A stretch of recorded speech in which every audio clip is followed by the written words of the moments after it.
네, 안녕하세요. 구약성서 이야기의 김종호 교수입니다. 오늘은 그 예언서 중에서 이제 소예언서를 들어갈 차례인데 첫 번째로 아모스서부터 한번 살펴보는 시간을 갖도록 하겠습니다. 일단 우리가 예언서를 공부할 때 중요한 것은 이 예언자가 어느 시대 때 어느 장소에서 예언 활동을 했느냐 하는 것이 굉장히 중요해요. 그래서 제가 12예언서 소선지서를 하면서 그것에 대한 설명을 많이 하도록 하겠습니다. 아모스서를 보면은 남왕국은 유다왕 시대, 북왕국은 여로보암 2세 통치 기간에 활동을 했다. 이게 아모스 1장 1절에 나오거든요. 읽어보면은 유다왕 우시야 시대, 곧 이스라엘 왕 요아스의 아들 여로보암 시대 지진 전 2년 전에 아모스가 이스라엘에 대해서 이상으로 받은 말씀이라. 그러니까 남왕국이 우시아가 왕 노릇했을 때 북왕국은 여로보암 2세가 다스리고 있었던 시기였고, 이 아모스는 남왕국 유다를 향해서 예언 활동을 한 것이 아니라 북왕국을 향해서 예언 활동을 했다는 거고요. 또 중요한 것은 그때 여로보암 2세 시대 때 지진이 있었다는 것입니다. 아주 크게. 이것은 이스라엘 사람들은 그 뒤에도 알고 있었다는 얘기고, 그 지진이 일어나기 2년 전에 이제 아모스가 예언 활동을 시작했다라고 볼 수가 있습니다. 이때가 이제 우시아가 790년, 여로보암 2세가 785년 정도, 이게 조금 차이가 몇 년 정도 날 수는 있는데, 물론 이제 BC고요. 그 당시, 그러니까 지금으로부터 한 2700년, 한 800년 전에 이스라엘 땅에서 예언 활동을 했었던 사람이 이제 아모스다라는 것을 알 수가 있습니다. 그런데 이 아모스는 그 이사야부터 시작하는 총 16개의 그 예언서 중에서 사실은 제일 먼저 문서 예언자라고 하는데, 그 중에서 연대순으로 따지면은 제일 먼저라고 볼 수가 있어요. 그 뒤에 이제 호세아, 또 이사야, 미가 이런 순서를 따르고 있습니다. 아모스서를 읽어보면은 어떤 종교적인 메시지, 종교적인 회복, 형식적인 종교에 대해서 회개하고 돌아올 것에 대한 메시지보다도 그 사회에 만연하고 있었던 사회 불의 같은 것에 대해서 아주 강한 메시지를 전한 사람입니다.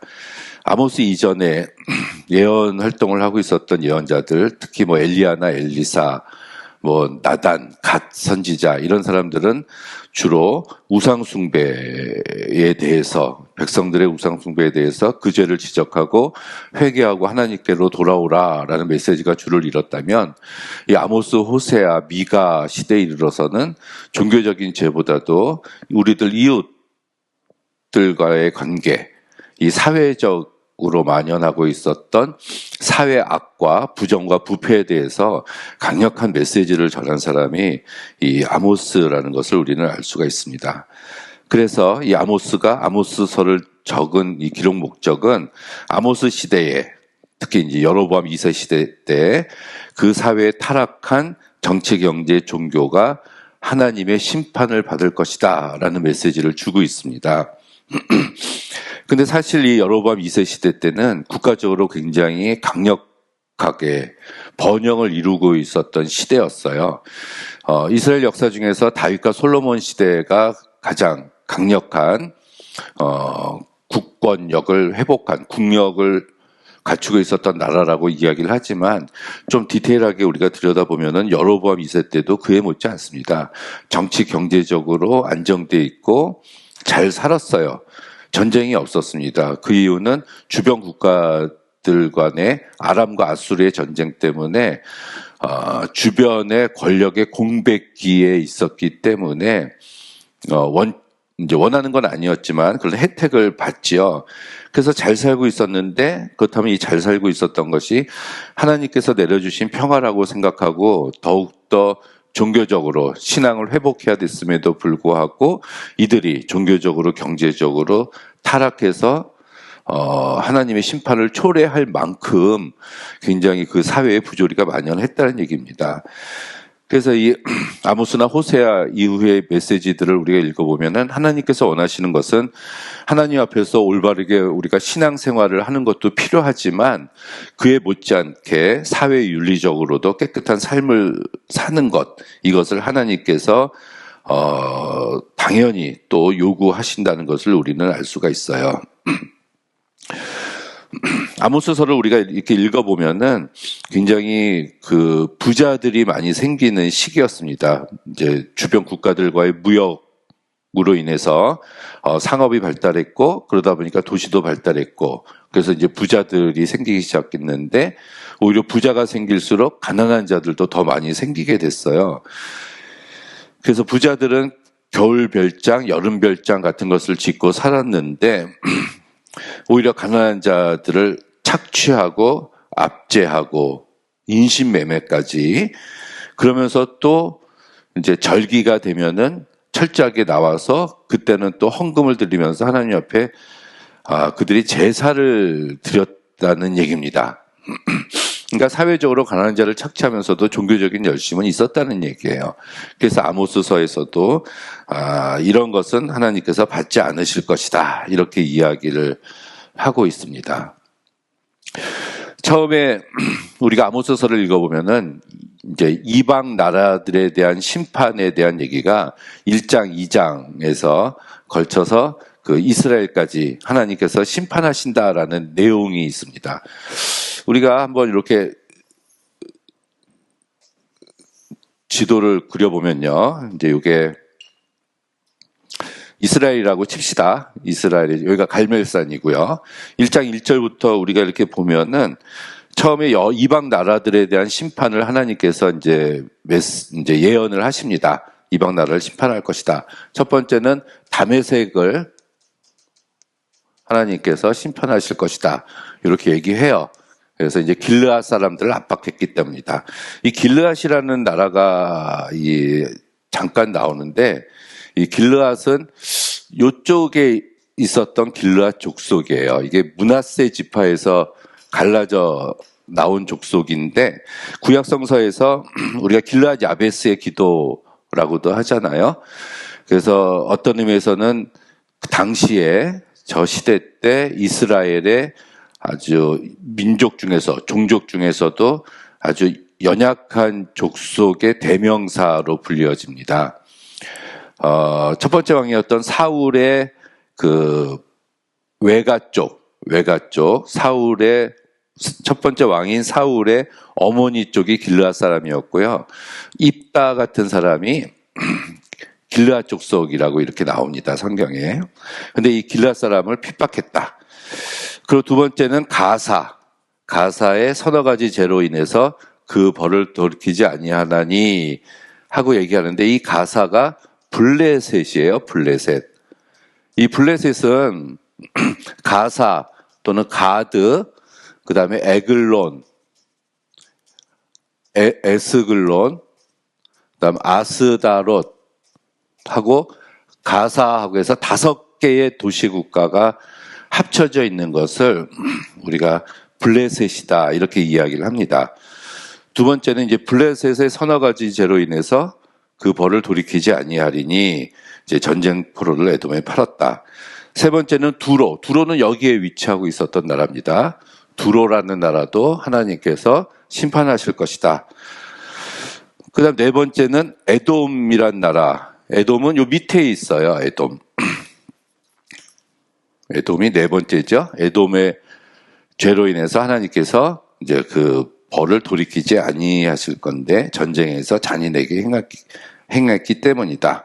다섯 번째로 암몬에 대해서 얘기합니다. 암몬은 여기에 위치하고 있었어요. 암몬 족속의 서너 가지 죄로 인해서 내가 그 벌을 돌이키지 아니할 텐데 길르앗의 아이벤 여인의 배를 갈랐다. 길르앗 족속에 굉장히 잔인하죠. 그 여섯 번째로 모압의 서너 가지 죄로 인해서 그 벌을 돌이키지 아니하겠다, 이렇게 나옵니다. 이게 북이스라엘에게 주신 메시지인데, 아모스가 이런 예언을 선포하니까 이 예언을 듣고 있었던 이스라엘 백성들은 너무너무 신나고 기뻤던 거예요. 왜냐하면 하나님께서 주변 나라들을 이제 심판하실 것이다 이렇게 얘기하니까 얼마나 기뻤겠어요. 그런데 그 뒤에 유다에 대해서도 심판을 하신다 이렇게 나옵니다. 이게 이제 7번째죠. 남유다 왕국 7번째 유다의 서너 가지 죄로 인해서 그 벌을 돌이키지 아니하려니. 근데 서너 가지 죄라고 얘기하고 우리 성경에는 보니까 세 가지 죄를 얘기해요. 다른 족속들은 한 가지만 얘기했는데 그 서너 가지는 우리가 2장 4절에 나와 있습니다. 첫 번째로 여호와의 율법을 멸시하고, 두 번째로 율례를 지키지 않고, 세 번째로 조상들이 따라가던 거짓 것에 미혹되었다. 이 유다의 죄들은 보면은 다 이제 종교적인 죄입니다. 그래서 이렇게 보면서 야 너무너무 좋다. 이 하나님께서 이스라엘을 제외한 다른 족속들을 하나님께서 심판하시는구나 라고 생각을 하고 있었는데, 근데 마지막에 아모스가 이스라엘의 서너 가지 죄로 인해서 그 벌을 돌이키지 아니하려니 하면서 마지막 8번째 이스라엘에 대해서 이야기를 합니다. 그러면 우리가 1번부터 시작해가지고 이 순서를 한번 매겨보면요. 다메섹이 1번이었고요. 두 번째 가사, 세 번째가 두로, 그리고 네 번째가 요 에돔이었죠. 그 다음에 암몬, 모압, 그 다음에 여기 유다, 이스라엘. 이런 회오리 바람을 우리가 그릴 수가 있어요. 순서대로 우리가 따져보니까.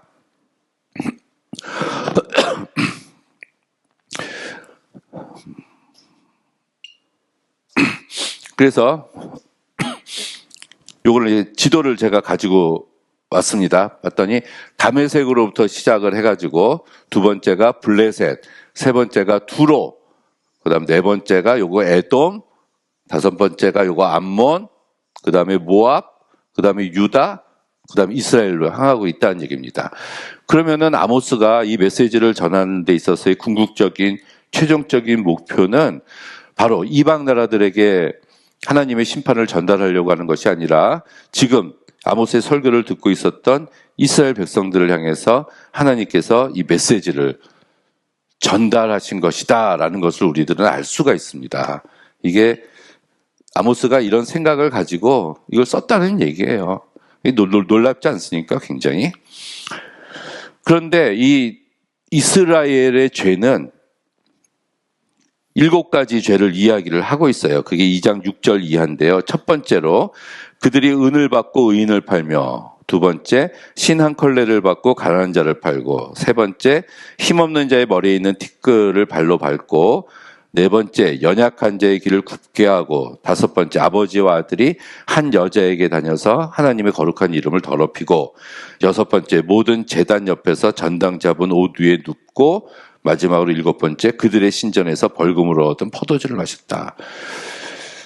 자, 이게 이스라엘이 심판받을 수 없는 그런 죄의 목록들입니다. 자, 이거를 보면은 처음 이 다메섹부터 시작해서 블레셋, 두로, 암몬, 모압, 에돔까지는 서너 가지 죄로 인해서 내가 그 벌을 돌이키지 아니하리니라고 말씀을 하시고 나서 한 가지 죄만 이야기를 하셨어요. 1번부터 이제 1, 2, 3, 4, 5, 6번까지는 다메섹부터 이 모압까지는 이거는 X하고 X 플러스 1이라고 얘기합니다. 죄가 너무 많은데 그 죄가 하나가 있는데 그 대표적인 죄 하나, 흘러넘치는 대표적인 죄 한 개를 말씀했다는 얘기고, 이 유다 같은 경우는 세 가지를 얘기했다 그랬죠. 다 종교적인 죄. 이 세 가지, 그러니까 3개 또는 4개가 될 수가 있는 거고, 이스라엘에 대해서는 우리가 아까 읽어보니까 7가지 죄를 얘기했어요. 그거는 3 플러스 4가 됩니다. 그래서 이 서너 가지라는 의미가 1도 될 수가 있고 3 또는 4가 될 수가 있고 3 더하기 4가 될 수 있다는 얘기입니다. 이런 어떤 문학적 장치를 가지고 이제 썼다는 얘기예요. 여기서 더 있지만 이스라엘이 지은 멸망당할 수밖에 없었던 이들의 7가지 죄들은 종교적인 죄는 하나도 없었어요. 다 가난한 자를 착취하고 가난한 자의 머리에 있는 티끌을 탐내고 또 은을 받고 의인을 팔고 신 한 컬레라는 조그만 것을 바꾸서 가난한 자를 팔고 힘없는 자의 머리에 있는 티끌을 탐내고 연약한 자의 길을 굽게 하고, 이건 이제 사회적인 죄죠. 그리고 아버지와 아들이 한 여자에게 드나들었다. 이 성적인 죄를 이야기하고 있는 겁니다. 이런 사회적인 죄 때문에 하나님께서 이스라엘을 심판하실 수밖에 없다라는 메시지가 아모스서의 메시지라는 것을 우리가 알 수가 있습니다. 그래서 하나님께서는 하나님을 사랑하고 이웃을 사랑해야 함에도 불구하고 그것에 대해서 죄를 지은 이스라엘 백성들에 대해서 하나님께서 이제 심판해 주실 것이다. 사회적인 죄, 이것에 대해서 말씀을 6장까지 하시고, 이 아모스서가 조금 어려운 게 7장에서 9장 10절까지는 5개의 또 환상을 보여주세요.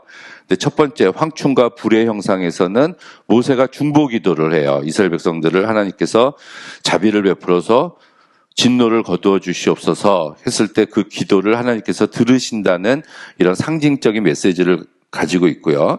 세 번째, 네 번째, 다섯 번째 환상인 다림줄, 여름실과 그리고 이제 제단 곁에 하나님에 대한 이런 환상은 하나님의 이런 자비에도 불구하고 이스라엘 백성들이 죄를 계속해서 지었기 때문에 하나님께서 심판을 하실 수밖에 없다라는 그런 환상을 이런 메시지로 보여주고 있는 게 아모스서입니다. 그래서 9장까지 있어요.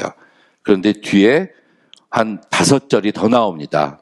이 5절이 이게 하나님께서 이제 이스라엘 백성들에게 이제 소망을 주시는 말씀이에요.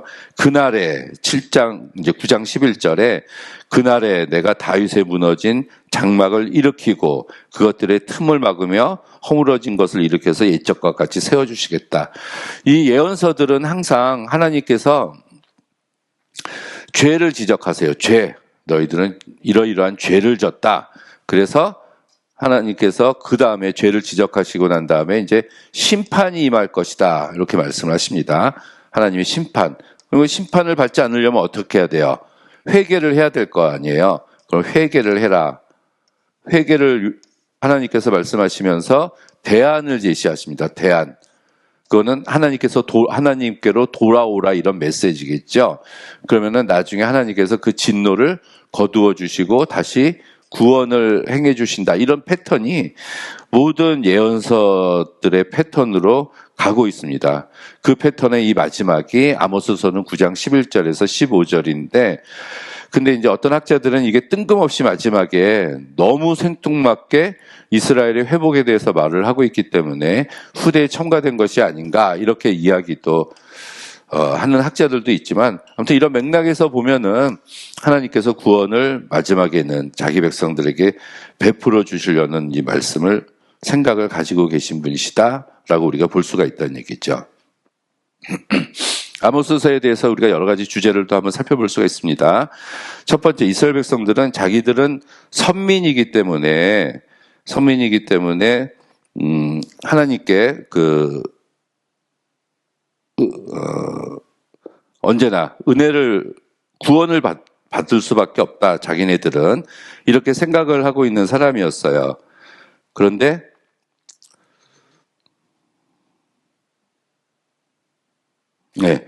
이스라엘 백성들은 언제나 자기들은 하나님께로부터 이제 구원을 받을 것이다. 이런 생각을 항상 가지고 있었는데 그렇지 않다는 내용이죠. 이스라엘 백성들도 죄를 지으면 선택된 자도 심판을 받을 수밖에 없다라는 메시지를 주고 있고요. 두 번째로 이런 형식적인 예배에 대해서도 아모스가 이제 지적을 합니다. 모든 예배를 하나님께서 다 받으시는 것은 아니에요. 그리고 특별히 이 예배는 우리들의 일상적인 생활과 밀접하게 관련이 있어서 우리가 매일매일의 삶 속에서 하나님의 영광을 드러내지 않는 그것은 참다운 이스라엘 백성들의 삶이 아니다. 하나님의 거룩한 백성이 아니다. 그래서 예배와 생활은 분리가 될 수 없다. 이런 메시지도 우리가 찾아볼 수가 있습니다. 또 하나가 이제 여호와의 날이라는 주제예요. 여호와의 날. 이게 이제 앞으로 요엘서에도 나오고 뭐 미가서에도 나오고 계속 나오는데 이스라엘 백성들은 여호와의 날을 고대했습니다. 왜냐하면 이 날은 이방 백성들이 심판받고 자기들이 구원받는 날이라고 생각을 했거든요. 하지만 이 예언자들은 그날이 너희들에게도 심판 날이 될 수 있다. 이런 메시지들을 항상 전해주고 있는 것이 또 공통적인 이야기예요. 그 다음에 하나님을 사랑하는 것과 이웃에게 공의를 베푸는 것은 같은 것이다. 이런 메시지도 찾아볼 수가 있고요. 제사제도 자체의 폐지나 왕정체제의 폐지가 목적이 아니라 정화의 목적이다. 이게 뭐냐면 이제 아모스 같은 사람들은 예언자고요. 당시에 이제 제사장 그룹이 또 있었습니다. 그래서 형식적인 예배를 하나님이 받지 않으신다는 것이지 예배 자체를 하나님이 안 받으신다는 말씀이 아니잖아요. 그래서 예배 자체를 제사제도 자체의 폐지를 주장하는 급진적인 사고 방식을 이야기하고 있는 메시지는 아니다라는 얘기입니다. 선진국은 그 사회의 가장 약한 자가 어떤 위치에 있느냐이다. 요거는 이제 제 생각인데요. 우리가 어느 나라를 가든지 간에 이 나라가 선진국이냐 아니냐를 판가름하는 기준은 저는 그 나라의 그 사회의 가장 약자가 그 사회에서 어떤 대접을 받고 있느냐에 따라서 저는 선진국의 기준을 분류를 해야 된다고 생각을 합니다. 우리나라도 예전보다는 많이 어떤 복지나 이 사회에 어려운 사람들에 대해서 국가에서 예산을 쓰고 그들에 대한 관심을 가지고 있지 않습니까? 이것은 나라에서만 해야 될 일이 아니라 이제 우리 교회에서도 당연히 이런 일들은 저희들이 교회가 앞장서서 해야 될 일이라고 생각을 합니다. 자, 이제 예언서에 들어오면서 이제 본격적으로 하나님의 메시지는 이제 나 중심이 아니라 이제 내 옆에 있는 이웃 중심으로 이 예언서들이 흐르고 있다라는 것을 우리가 찾아볼 수가 있습니다. 자, 아모스 여기까지 하도록 하겠습니다. 네, 안녕하세요. 김종호 교수입니다. 오늘 구약성서 이야기, 오늘은 호세아서에 대해서 한번 살펴보는 시간을 갖도록 하겠습니다. 이 호세아서는 내용이 소예언서로 분류를 하고 있지만 사실 그렇게 작은 책이 아니에요. 총 14장까지 돼 있는데 이거는 다니엘서보다도 훨씬 더 깁니다. 근데 다니엘서를 우리가 대예언서라고 오히려 호세아서를 소예언서라고 하는데 이게 분량으로 그렇게 따진 건데 이것도 좀 그렇게 잘 분류된 거라고 보기는 좀 어려울 것 같아요.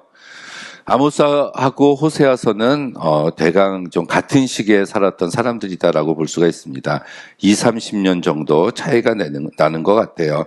그렇다면은 남한국은 우시아 시대, 북한국은 여로보암, 또 이제 여로보암 2세 그 다음 시대 때까지 아우르고 있는 메시지가, 그러니까 조금 뒤, 아모스보다 한 20-30년 뒤에 활동을 했었던 예언자가 호세아다 이렇게 볼 수가 있습니다.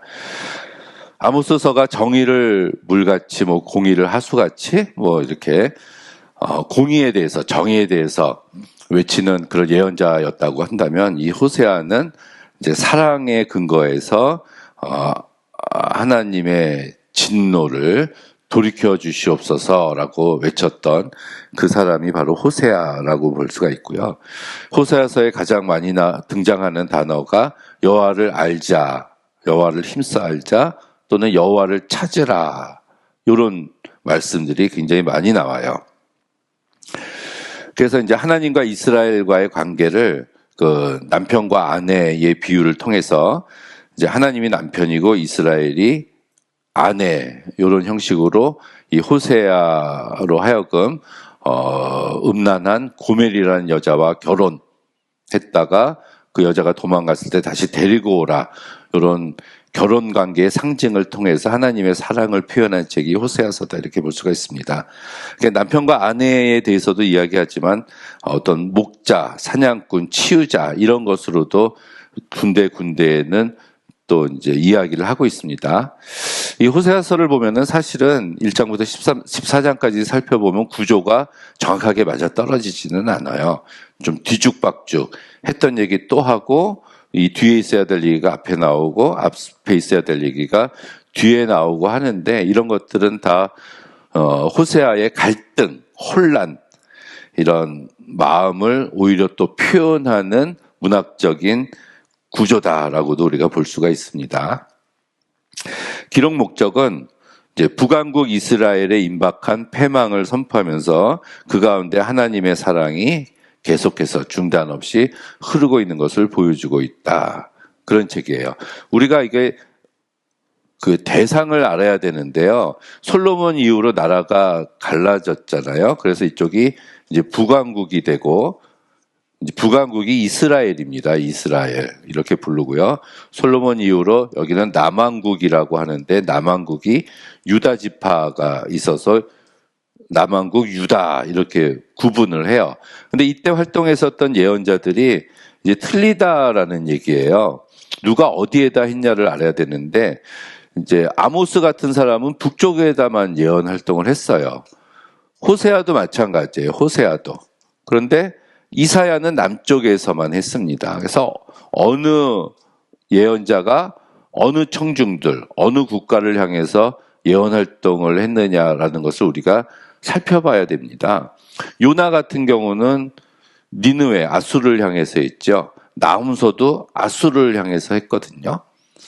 그리고 뭐 학개 스가랴가 말라기 같은 경우는 북왕국이 멸망하고 난 다음이니까 오히려 그 이후에 포로 시대 백성을 향해서 예언 활동을 했다. 이렇게 시대마다 어느 누구가 청중이었나라는 것을 살펴보는 게 우리가 예언서를 공부할 때 아주 중요한 키포인트 중에 하나입니다. 근데 이 호세아는 북왕국을 향해서 예언 활동을 한 사람이다. 그래서 이 북왕국에 대해서 우리가 조금 역사적으로 보자면, 이 남쪽의 이 호세아 왕 시대 때 남쪽이 멸망을 당해요. 북왕국의 마지막 왕이 이 호세아입니다. 그런데 이 호세아서를 공부하고 있는데, 이 호세아가 또 왕이잖아요. 그래서 이 선지자 예언자 호세아와 이스라엘의 마지막 왕 이 호세아를 구분하기 위해서 여기 영어 이름에 SH인데 호H를 빼서 호세아 이렇게 써 있으면 이건 예언자 호세아고요. H가 들어가 있으면은 이스라엘의 마지막 왕 호세아 이렇게 영어로는 구분을 합니다. 여로보암 2세가 죽고 나서 그 왕이 스가랴, 살룸, 므나헴, 부가히야, 베가, 호세아 하고 한 20년 만에 이제 나라가 망하게 돼요. 그래서 스가랴가 여로보암 2세의 아들로 6개월 동안 통치하다가 이제 살룸이 반역을 저질러서 이제 쿠데타를 일으켰어요. 쿠데타를 일으켰습니다, 여러분. 아주 쿠데타를 이게 내란 사형이죠, 사형. 근데 이 살룸이 한 달간 통치하다가 또 이제 쿠데타를 당해요. 쿠데타의 연속이에요. 그래서 므나헴이 왕이 되고 부가히야가 이제 이어받았는데 또 베가가 또 쿠데타를 일으키게 됩니다. 그러니까 여로보암 2세가 40년 동안 다스렸거든요. 40년. 근데 여로보암 2세가 죽고 나서 74년 멸망이 32년, 아니 22년이에요. 멸망이 22년. 그러니까 여로보암 2세가 40년 동안 다스렸는데 그 뒤에 20년 후에 왕들이 6명이 나오고 쿠데타의 연속이고 결국 나라가 망한 게 북이스라엘. 그러니까 굉장히 혼란스러운 시대였다. 쿠데타의 연속이었다. 이 쿠데타가 있으면 안 됩니다. 그래서 이때 이제 제가 베가에 대해서 한번 설명을 했습니다. 북왕국의 베가와 이 다메섹 왕의 르신이 서로 동맹을 맺어서 이 남쪽의 아하스에게 같이 동맹을 맺어서 우리가 아수르를 치자. 남유다의 아하스와 함께. 아하스가 거절을 하니까 이 남유다로 쳐들어와서 남유다가 이제 굉장히 곤란을 겪게 되는 이 시로 에브라임 위기 같은 것이 요때 있었던 사건이라고 제가 한번 설명을 드린 적이 있습니다. 이렇게 아주 혼란스러운 상황에서 이스라엘 백성들이 또 하나님을 잘 섬기지 않고 있으니까 호세아가 하나님께로 돌아오라라는 메시지를 전한 거예요. 그래서 이때는 쿠데타 연속이었다. 그리고 하나님을 의지하기보다 이 왕이 된 북이스라엘의 왕들은 강대국의 눈치만 살피고 조공을 바치는 그러한 정책을 피고 있었고요. 계속해서 바알 숭배를 했고 성적으로 부패했고 사제들과 예언자들이 타락했고 또 하나님에 대한 지식이 없어서 내 백성이 망하는도다. 제사장들이 체험이 없어서 백성들도 체험이 없다.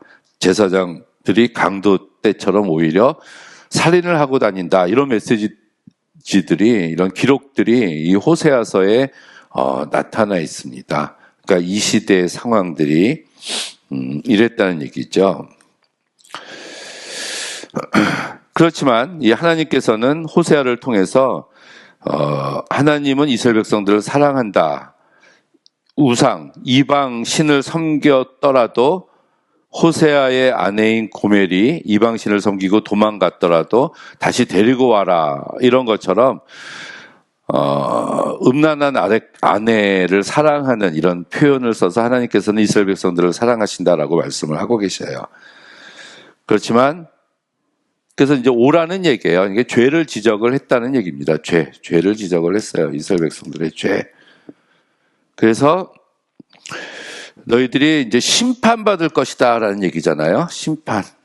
죄를 지적하시고 음행했다, 술 취했다, 형식적인 예배를 드렸다, 그리고 사회적으로 악을 했다, 악을 저질렀다. 그래서 회개해라. 그 다음 메시지는 회개해라가 나옵니다. 백성들에게 회개하고 돌아올 것을 계속해서 이제 요구를 했는데 이스라엘 백성들이 돌아오지 않고 계속해서 이제 죄를 지었다. 하지만 하나님께서는 이게 굉장히 중요한 메시지예요. 이스라엘의 죄악과 여호와의 신실하심에 대해서 역사를 비교합니다. 이스라엘 백성들은 하나님과 언약을 맺었음에도 불구하고 계속해서 하나님을 배반하고 다른 길로 갔지만 그때마다 하나님께서는 이스라엘 백성들을 용서하고 다시 돌아올 것을 하나님께서는 기다리고 계셨어요. 돌아오지 않으니까 때로는 천재지변을 일으키시고 지진을 일으키시고 이제 전염병을 돌게 하시고 또 하나님이 선지자를 보내시고 또 부지런히 보내시면서 경고의 메시지를 주십니다. 그래서 이방신을 떠나서 나에게로 돌아오라. 하지만 이스라엘 백성들이 돌아오지 않았다는 얘기예요. 하나님과 이스라엘 백성들이 약속을 맺었는데 하나님께서는 그 약속을 지키십니다. 문제는 인간들이 그 약속을 지키지 않는다는 얘기죠. 지금까지의 그런 역사가 그렇게 흘러왔다라는 메시지를 이 9장에서 13장까지 호세아서를 읽어보면 우리들이 발견을 할 수가 있어요.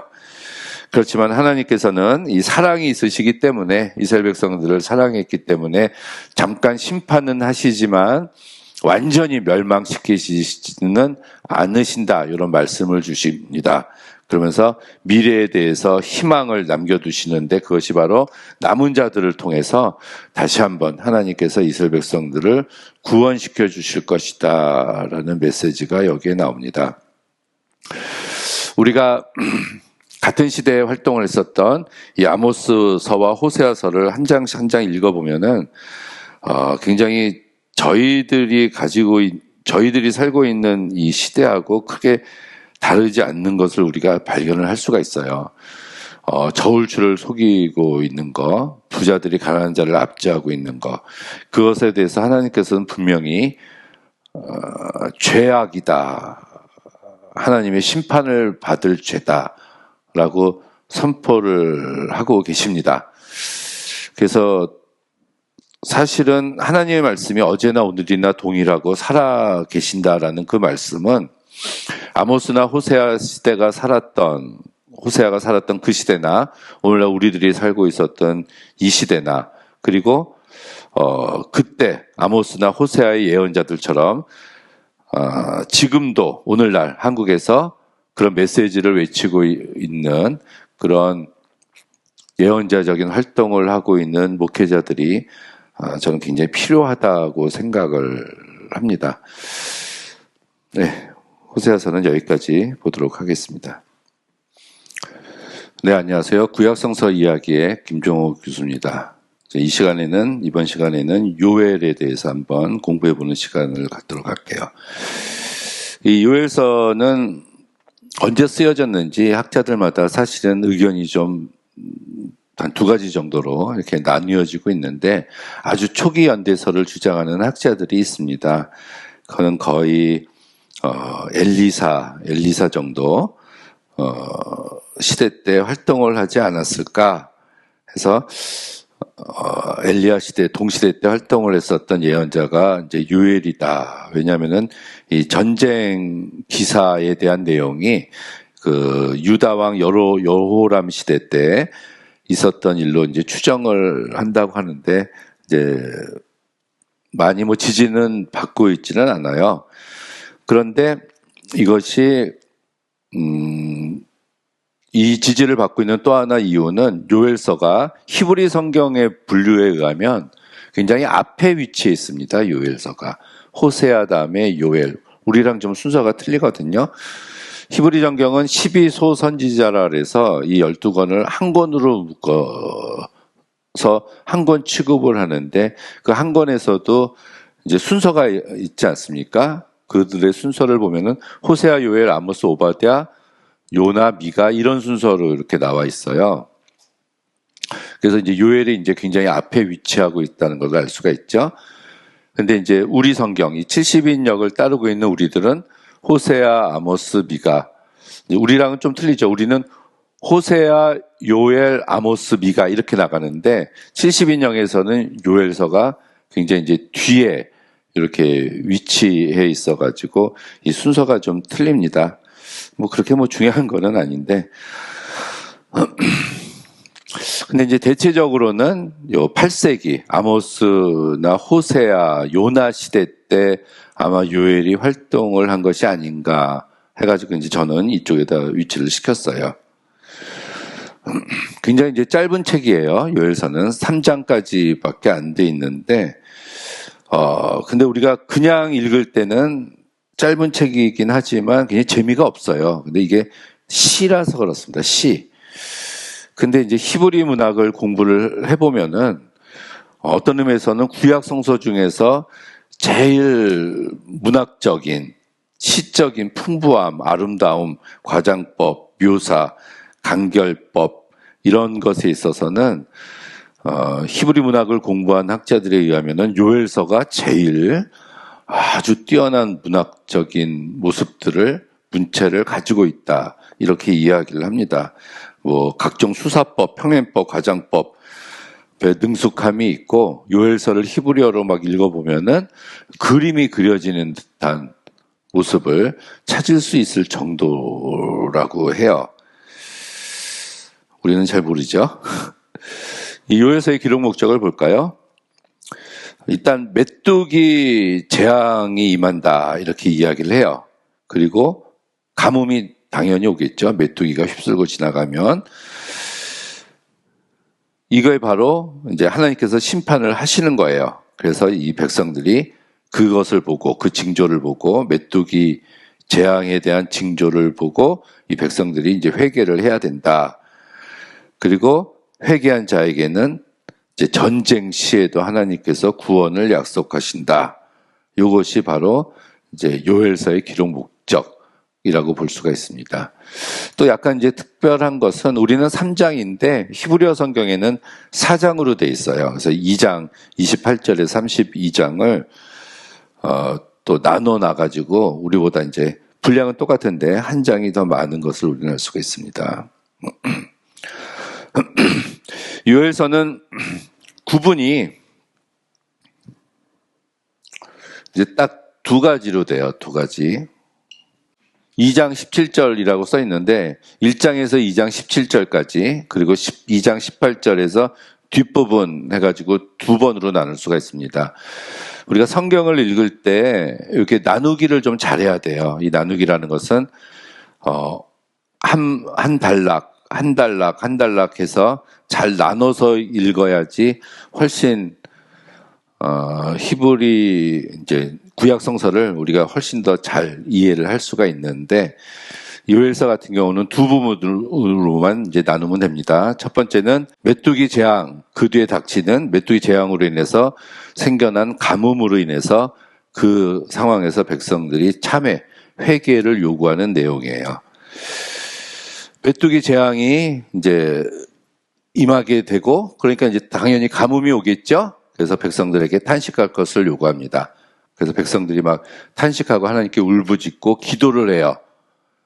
그 뒤에 이 메뚜기와 유사한 군대가 침입을 한다. 그러면서 여호와의 날이 선포가 된다. 그래서 다시 참회를 요구하고 기도를 하게 된다. 이 각 재앙에 대한 이야기 끝에 기도, 메뚜기의 재앙이 임했을 때 이제 기도로 끝나고 이방 군대가 쳐들어왔을 때 이제 또 이렇게 기도로 끝나는 이런 형식을 가지고 있어요. 그것이 1장 1절에서 2장 17절까지의 이런 내용들을 이야기를 하고 있고요. 그 다음에서는 분위기가 완전히 바뀌어요. 2장 18절에서 마지막 3장 21절까지는 하나님이 심판을 내려주시고 마지막 날에 축복해 주실 것이다 라는 메시지가 나옵니다. 백성들이 회개하니까 하나님께서 이제 응답을 해주시고 모든 사람들에게 하나님께서 영을 부어주시겠다는 말씀이 나오고, 그리고 구원해 주실 것이다. 그리고 여호사밧 골짜기라는 표현이 나오거든요. 그래서 이방 민족들은 하나님께서 심판해 주시고 이스라엘은 구원을 받을 것이다.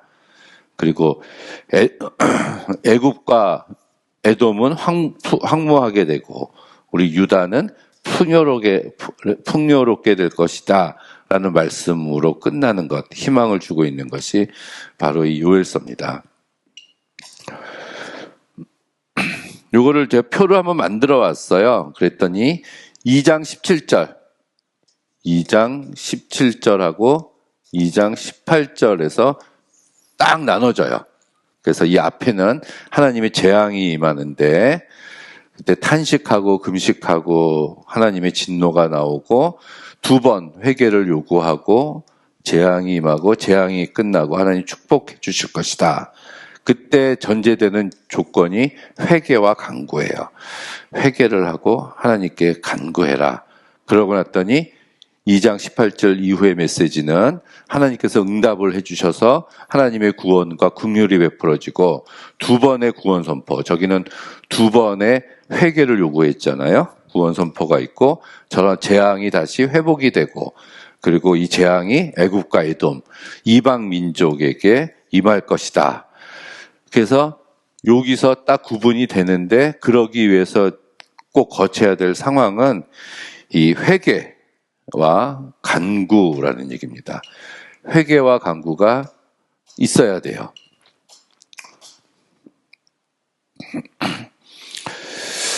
제가 이제 여호와의 날에 대해서 조금 여기서 이야기를 하고 가려고 빼봤습니다. 요 날이 이사야서에도 나오거든요. 교만하고 자고하고 거만하여 하나님의 영광을 거부하고 자기 스스로의 영광을 찾는 사람에게 대한 심판의 날이다. 그래서 하나님의 영광이 회복된 날이다. 자, 여호와의 날을 이스라엘 사람들은 학수고됐습니다. 왜냐하면 자기들이 구원받고 이방은 심판받을 것이다 라고 생각했는데, 요엘서의 메시지도 이 여호와의 날은 이방 백성들의 심판뿐만이 아니라 하나님을 잘 섬기지 않고 있었던, 하나님을 배반한 이스라엘 백성들에게도 심판의 날이 될 것이다 라는 메시지예요. 이스라엘에게도 진노와 심판의 날이 될 것이다. 회개하지 않는 사람들에게. 우리는 예수 믿으니까 천국 가 이렇게 얘기하죠. 예수 천당, 불신 지옥. 그 천당 가게 될지 어떻게 알아요? 그게 믿으면 되는 겁니까? 나는 천당 갈 거야 라고 이게 믿으면은 천당을 가나요? 여호와의 날, 구약의 여호와의 날하고 똑같습니다. 우리가 천당을 가는 거는 이 땅에서 어떻게 살았느냐에 따라서 천국을 가는 거죠. 여호와의 날이 임하는 것도 그 사람이 어떠한 삶을 살았느냐에 따라서 그 여호와의 날이 구원의 날이 될 수도 있고 심판의 날이 될 수도 있습니다. 그렇다면 천국 입성과 여호와의 날은 저는 같다고 생각을 해요. 그냥 띠 두르고 나가서 예수 믿으라고 한다고 되는 거가 아니라 이 예언서의 메시지는 그런 삶을 살라는 겁니다. 삶. 이게 모세오경하고 틀려요. 모세오경은 나를 위한 거거든요. 이제 기도할 때 나 중심이에요. 뭐 10계명만 봐도 내가 우상 숭배하지 않고 하나님 외에 다른 신 섬기지 않고 뭐 안식일 지키고 도둑질하지 않고 살인하지 않고 내가 그렇게 하나님 순종하고 하나님께 복종하고 하나님 말씀대로 살고 이게 이제 모세오경에 대한 메시지라면 이제 거기서 이제 예언서로 한 단계 올라가면 내가 아니라 남이에요, 남. 그래서 내 기도를 하는 게 아니라 남의 기도를 한다는 얘기죠. 우리가 새벽 예배 때 나가서 기도하지 않습니까? 그러면 내가 새벽에 가서 기도해요. 하나님, 이거 주시고요. 저것도 주시고요. 이거 잊어버렸는데 이것도 주시는 거 잊으시면 안 돼요. 이게 기도가 아니잖아요. 근데 예언서는 내가 새벽 예배 나갔을 때 내 옆에서 기도하고 있는 저 사람을 위해서 내가 기도하는 거예요. 저 사람을 위해서. 그러니까 신앙의 중심이 내가 아니라 다른 사람이 되는 거거든요. 그래서 사회 정의 사상이 있습니다. 다른 사람에 대한 관심이에요, 관심. 이게 예언서에 나와요. 그래서 이 이사야, 예레미야, 에스겔, 다니엘, 뭐 아모스, 호세아, 미가, 요나, 나훔, 하박국, 학개, 스가랴, 말라기, 오바댜 이런 이 예언서의 말씀들이 사실은 오늘날 강단에서 선포되어져야 되는데 너무 선포되어지지 않고 있습니다. 그냥 읽기만 하면 돼요. 읽고 목사님들이 설명만 해주셔도 우리가 다 이해할 수 있는 언어로 쓰여져 있는데 어떤 이념적인 이성적인 이런 믿음에 대한 강조가 너무 많은 것 같아서 제가 안타깝게 생각을 해서 이런 말씀드린 겁니다. 그래서 마지막 심판의 날이 임하기 전에 자신들의 죄악을 깨닫고 회개하고 돌아와야 된다. 이 말씀을 하고 있잖아요. 그러면서 이 아모스서에서 그 유명한 말씀이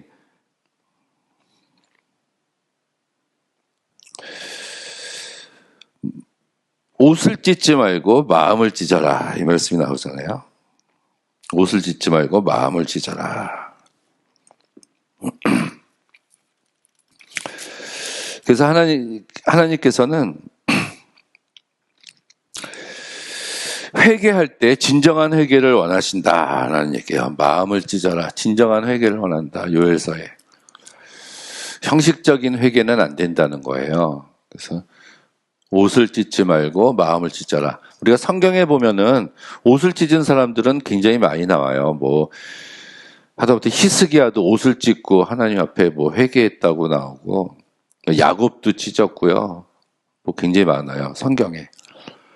그러니까 욥도 그러잖아요. 옷을 찢고 머리에 재를 뿌리고 애통하는 마음으로 회개했다. 이런 성경의 옷을 찢은 사람들에 대한 이야기가 굉장히 많이 나오는데 그러니까 마음을 찢어라. 근데 마음을 찢은 사람은 구약성서 어디에 봐도 신약성서에도 마음을 찢었다. 그러면서 회개를 했다. 이런 사람 한 명도 나오지 않습니다. 근데 제가 한 명 발견했어요. 마음을 찢은 사람이 한 명이 있더라고요. 우리 성경에. 그분이 바로 예수 그리스도입니다. 예수님은 마음은커녕 옷을 찢을 필요도 없는 의인이셨잖아요. 완벽한 분이셨는데 근데 그 예수님은 마음을 찢으셨어요. 그것이 바로 십자가 위에 죽으심입니다. 또 자기 회개를 위해서 찢으신 게 아니라 저와 여러분을 위해서 자기 마음을 찢으신 분이세요. 자, 그럴 정도로 회개를 해야 된다. 그러면 요엘서에도 이제 항상 죄를 지적하고 심판이 있을 것이다 말을 하고 대안을 제시하죠. 이제 회개를 하고 그럼 나중에 구원을 약속하시는데 요엘서도 마지막에 그런 물질적인 번영이 오고 성령을 부어주시고 다른 나라와의 전쟁에서 승리한다. 회개한 자에게 구원을 베풀어 주신다. 이런 메시지를 가지고 있는 게 이제 요엘서입니다. 이제 어렵게 생각하지 말고요. 3장밖에 안 되는 아주 짧은 책이지 않습니까? 이해가 좀 안 된다고 해도 1, 2, 3장 있는데 한 5분이면 읽어요. 5분. 5분은 더 걸릴까요? 10분이면 충분히 있습니다. 10분. 그러면 10번만 읽으세요. 10번. 1시간 반 정도 투자해서 요엘서를 10번을 읽으시면은 그러면은 감이 옵니다. 이 얘기를 하고 있는 거구나. 요엘서가. 성경은 그렇게 읽는 겁니다. 창세기서부터 요한계시록까지 1년 동안 쭉 읽어서 난 일독했어 이러면 안 되고요. 요엘서 10번 읽고 아모스서 10번 읽고 호세아서 100번 읽고 이렇게 한 권씩 우리가 정복을 하는 겁니다. 자, 요엘서의 특징을 보면 다른 예언서에 나타나는 어떤 사회적인 그런 사회적, 도덕적, 그런 종교적 실패, 지도자에 대한 책망, 이런 메시지들은 오히려 없어요. 전통적인 예언 선포 양식도 없습니다. 여호와께서 가라사대 이런 거거든요. 그냥 좌절감에 빠져서 재난과 불의의 멍에 밑에서 신음하면서도 신실하게 살아가는 이들의 모습을 그냥 담담하게 설명을 하고 있습니다. 그러면서 이제 상징을 보여줘서 묵시적인 요소가 있다고 얘기를 하고요. 우주적 전투의 생생한 모습이 요한계시록에도 재현되어 있다 이런 얘기입니다. 그 메뚜기 제안 같은 경우는 우리가 이제 펄벅의 돼지 1편에 보면은 나오지 않습니까? 펄벅의 돼지. 일부고요. 두 번째 책은 분열된 일가예요. 분열된 일가. 아들들이에요. 두 번째가 왕릉의 아들들. 세 아들이 있었잖아요. 세 번째가 이게 손자예요. 손자. 그게 분열된 일가인데 이게 장편이에요. 다 장편. 근데 그 서양 여자잖아요. 펄벅이 중국의 이런 얘기를 장편을 이렇게 길게 썼다는 게 굉장히 놀랐습니다. 하긴 그 헤르만 헤세가 시달타를 썼잖아요. 이 사람도 서양 사람이 불교에 대한 쓴 것도 놀랍고요. 한강의 노벨상 수상을 축하합니다. 오늘 상 받았다고 해가지고. 이제 여기에 보면은 이게 메뚜기 때가 와가지고 이제 다 휩쓸고 가는 그런 모습이 이 대지에 나옵니다. 네, 여기까지 하도록 하겠습니다. 네, 구약성서 이야기, 오늘 요나를 한번 살펴보도록 하겠습니다. 요나서는 예언서 중에서 굉장히 좀 독특합니다. 그래서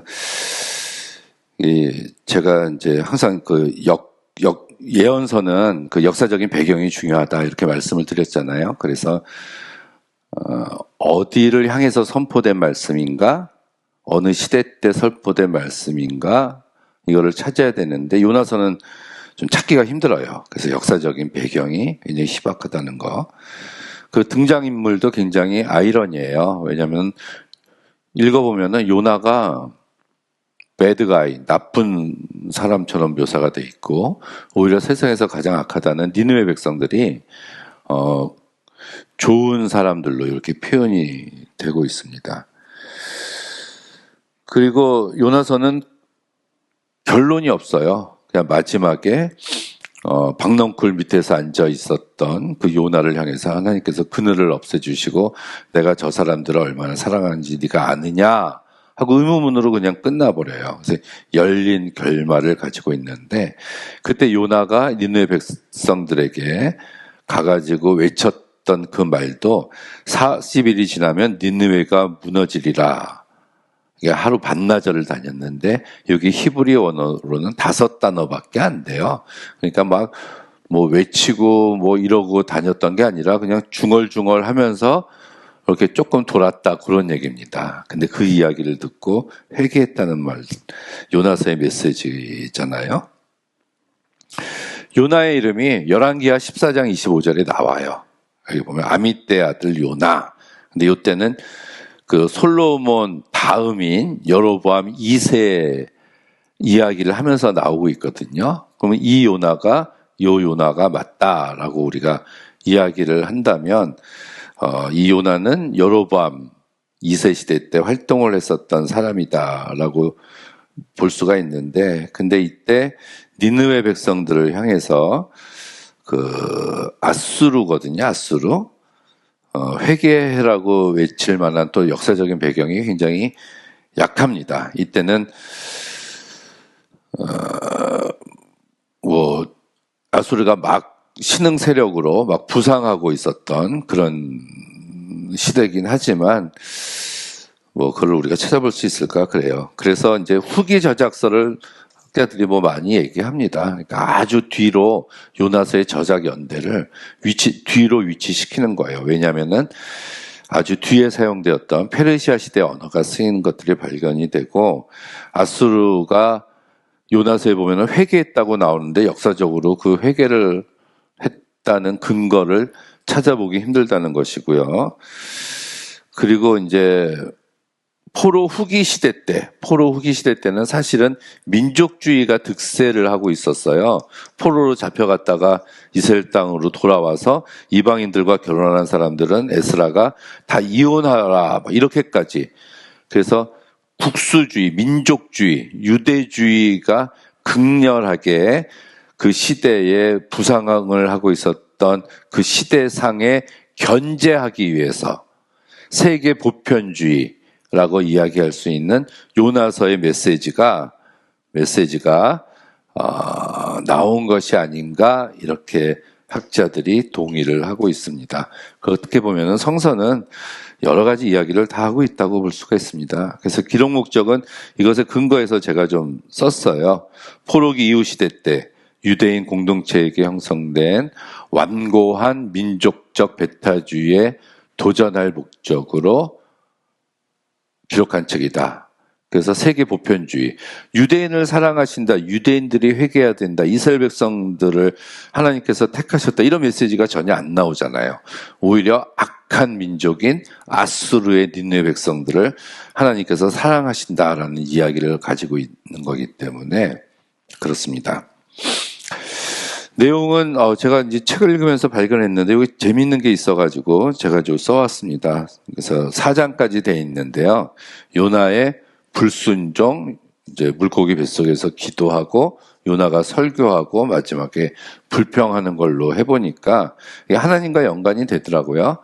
그래서 하나님으로부터 away from, 그래서 도망갔고 다시 기도는 하나님을 향해서 가는 거고 그 다음 설교는 with, 하나님과 함께 하는 거고 그 다음에 불평은 ahead of라 그래서 하나님 앞서서 나가는 이런 재밌는 게 있어가지고 뭐 요 분류법을 한번 써봤습니다. 우리가 요나서에서 가장 큰 논쟁점은 그 물고기에 대한 얘기예요. 그 물고기 어떤 물고기일까? 지중해에 사람이 들어가서 사흘 동안 있을 만한 그런 물고기가 고래인가? 어떤 고래지? 얼마나 큰 물고기인가? 이것이 이제 가장 큰 우리들의 관심거리지 않습니까? 그런데 이거를 이제 찾으려고 뭐 많이 노력도 하고 그랬지만은 결국 찾을 수가 없어요. 이제 기적이라고 얘기했을 때 기적, 물고기 뱃속에서 있었던 이 기적, 이런 기적을 내가 눈으로 보면 굉장히 하나님을 믿는 내 신앙이 변하지 않을 거야 이렇게 생각을 하지만 근데 이 기적은 물고기 속에 있었던 게 기적이 아니라 사실은 그 당시에 가장 악한 백성이라고 이야기하고 있었던 느느웨가 회개한 게 기적이라는 얘기예요. 우리가 세계사 책을 봤을 때 가장 잔인한 민족, 뭐 징기스칸 이쪽도 아니고요. 그렇게 이야기하면 아수르 민족이라고 얘기합니다. 자꾸 니느웨 하는데 니느웨는 아수르의 수도예요. 수도. 성. 우리 서울 같은 거. 그래서 진짜 기적은 예수님께서도 사람들이 표적을 보여달라고 예수님한테 이야기했잖아요. 그랬더니 예수님께서 요나의 표적밖에는 보여줄 것이 없다. 그렇게 말씀하셨던 그 요나의 표적도 사실은 예수께서 물고기 이야기를 하신 게 아니라 느느웨 백성들의 회개를 말씀하신 거예요. 요나의 불성실한 메시지를 듣고도 백성들이 회개했는데 너희들은 하나님의 아들인 나 예수가 말하는 걸 메시지를 듣고도 회개를 하지 않아서 니느웨 백성들이 오늘날 너희들을 보고 조롱하고 있을 것이다 라는 예수님의 말씀이에요. 그렇다면은 진짜 요나서의 주제, 요나서의 기적은 이스라엘 백성들이 아니라 이 니느웨 백성들의 그런 회개가 바로 기적이다 우리가 이야기를 할 수가 있습니다. 그래서 세계 보편주의예요. 하나님께서는 이스라엘만이 아니라 이방인들 역시 하나님의 선택에 포함되어 있다는 그런 얘기입니다. 당연한 얘기죠. 그리고 더 고차원적인 애국심. 그래서 요나는 애국주의자였지만 질투심이 많고 보복심이 많은 사람이었다. 진정한 애국심은 다른 나라 백성들까지도 포함한다.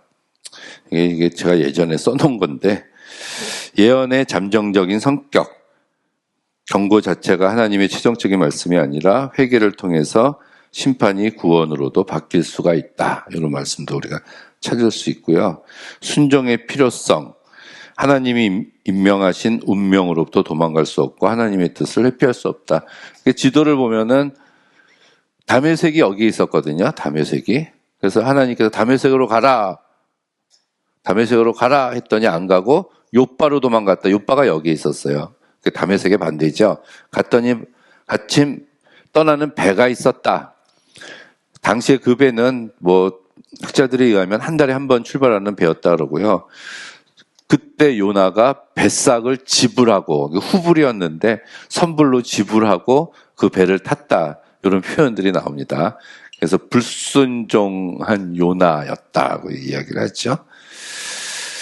하나님의 사랑, 선포된 심판 예언의 성취보다 회개한 죄인들과 동물들의 생명을 살리는 것이 더 중요하다. 이것이 이제 요나서의 메시지다라고 볼 수가 있습니다.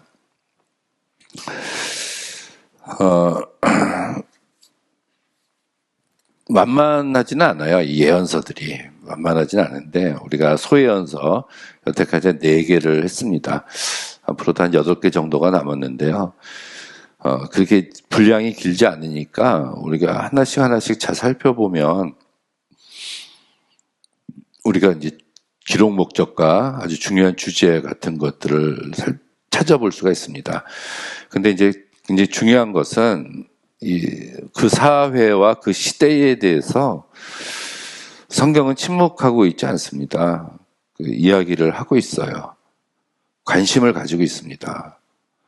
그냥 골방에 들어가서 그냥 기도하고 하나님만 만나고 아니면은 산속에 가서 다른 사람들을 만나지 않고 뭐 흰 옷 입고 뭐 풀 먹으면서 아주 도인처럼 죄짓지 않고 살다가 하나님 나라에 가는 것, 그것이 사실은 구약성서의 메시지가 아니에요. 하나님께서는 구약성서는 분명히 이 세상 속으로 뛰어들어가라고 말씀을 하십니다. 그래서 세상을 변화시키라고 말씀을 하세요. 잘못된 것을 바로잡아라. 그것이 하나님의 백성들이 해야 될 일이라는 겁니다. 그 말씀들을 구약성서의 여러 가지 각 책을 통해서 저희들에게 말씀을 해주시고 계십니다. 그래서 그 일에 선두에 서고 그 일에 앞장서서 나가야 될 일들이 바로 하나님의 백성들이 해야 될 일이다. 라고 이제 저는 그렇게 생각을 합니다. 네, 감사합니다.